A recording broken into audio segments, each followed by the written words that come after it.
people what they want to see. Welcome in, everybody, to another edition of the Philly Experience podcast. My name is Max Kretzel, joined by Tyre Hood and Tanner Martin, fresh off vacation. I got to ask him real fast before we get into these topics how it was. I hope he enjoyed it, considering, I know he had a trip to Milwaukee, went out to the Midwest, of course, Florida. So he's been getting around the country this summer. So I hope he.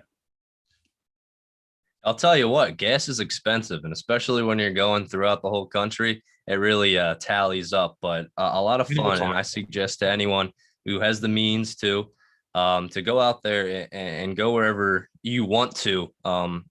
Either this summer during school, but when you're older, you're going to regret not taking those chances. And being able to go to Milwaukee, where those NBA champions are. That was interesting. Totally different scene than what we have down here in Philadelphia, but all around it was a great time. But I'm happy to be back here with you guys. Definitely a ton to get to. And again, I'm laying on a beach, not having to deal with Philadelphia sports for, a few weeks there, or at least a week. I'm sure definitely was able to clear your head, not having to turn the TV on and watch the Phillies blow a lead late. However, they've been treading water as we approach this trade deadline. And of course, we're going to get into the Phillies very shortly. But I definitely want to open up with the Eagles today, just based because training camp's obviously starting up this week and it's coming up fast. Preseason, of course, the first one, Steelers, Cowboys coming up very, very soon. And then the Eagles, of course, August 12th will open up their preseason. But I just want to open up the floor here and talk about the Eagles. Of course, you had the Jalen Hurts talk throughout the offseason. You had the Deshaun Watson rumors that continue to swirl. With his off the field issues and things like that.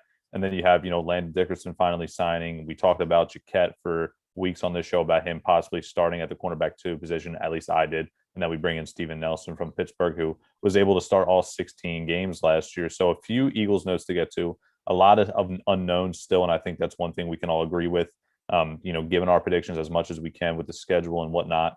But at the end of the day, until we see this team on the field, we got to, at least reserve our judgment to what our opinions are, our thoughts are on this team until we actually see some play on the field, at least even in training camp, not even preseason.